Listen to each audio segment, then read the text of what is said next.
Hey guys, how's it going? I'm just here on vacation, I guess, with my wife Dina.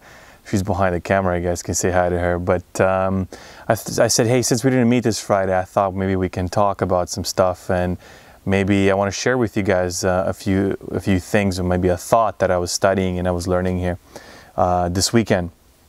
So, you know, over the other couple of videos that I've done, we're talking about God's incommunicable attributes. Incommunicable, that's a long word, it's a big word. It means attributes that were not quite like Him.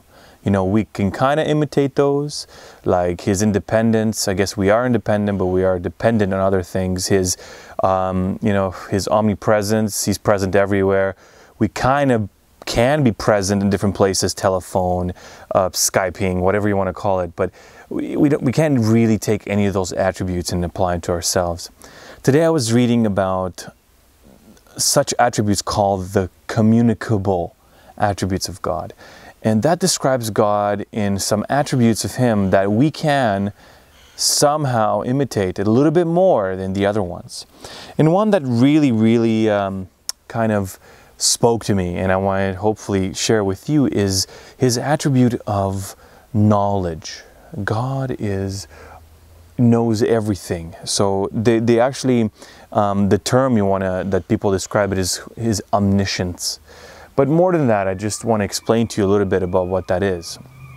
I mean, the definition is like this, you know, God fully knows Himself, which to begin with, that's a huge thing, to know an infinite God.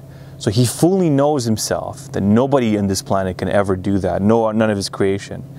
And He knows everything that is currently happening, that is going on right now, or that could possibly be happening at the same time.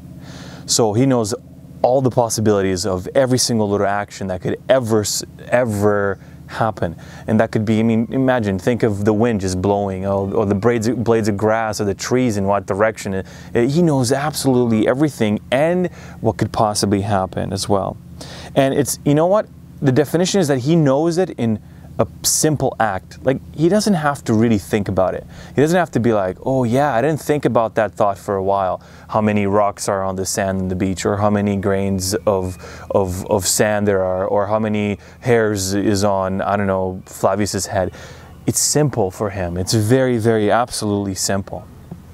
You know, there are some verses in the Bible that actually describe this quite well, and I just want to read it to you and apply them to your life, and I want you to think about yourself as I'm reading these to you.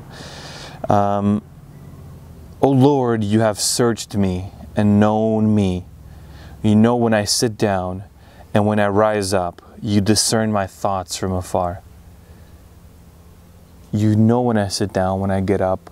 You know what my thoughts are. You know what I'm thinking about. You know all my actions. This is in Psalm 139. And another one in Psalm 139 verse 4, even before a word is on my tongue, O Lord, You know it altogether. Even before I say anything, He knows exactly what I intend to say, because He knows my thoughts. He's my creator, and He's a God that is omniscient, fully knowledgeable about everything. One that really spoke to me and to Dina as we were sitting and just talking about this is the following verse that really describes this quite abundantly. Again, it's in Psalm 139, and I would encourage you this week to read Psalm 139. And it's, Your eyes beheld my unformed substance. In Your book were written, every one of them, the days that were formed for me, when as yet there was none of them. Which means, God, You knew me before I was even created. How awesome is that? That He knew you before you were even created. You didn't exist, yet He knew you.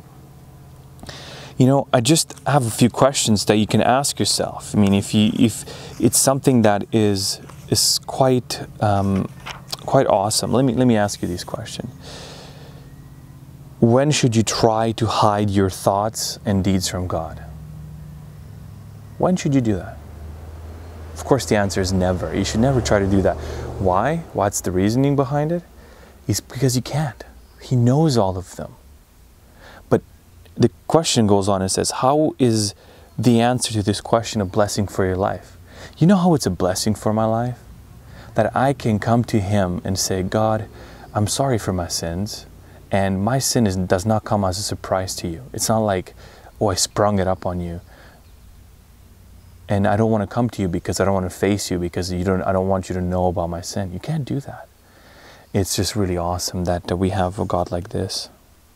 The other question I want to ask you is, with regard to the circumstance in your life, will God ever make a mistake? Will He?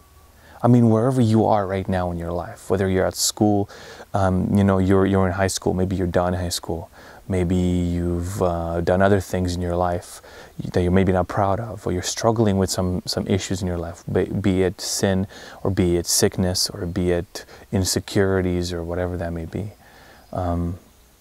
Don't you think God knew that before all this was happening?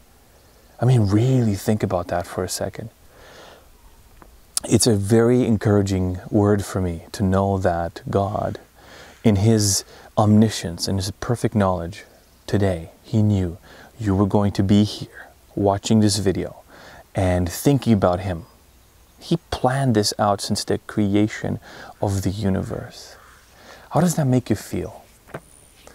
You know, I was thinking about this and said to myself, when all by myself, sitting in my room, maybe crying about some issue that I'm dealing with in my life, or maybe I'm thinking that I'm overwhelmed by the problems of this life, by the difficulties of this life, and say, hey, I'm all by myself. Where is God? Where are you, Lord? This gives me strength to know that He is all knowledgeable, omniscient. He knows where I am in this place. Right now, I'm not by myself. And that really gives me strength and encouragement, because I am His child and so are you. And He has something planned for your life and for my life. And His plans are good. Whether we like to look at it right now, that it's good, maybe it doesn't feel good at this moment, but His plans are good.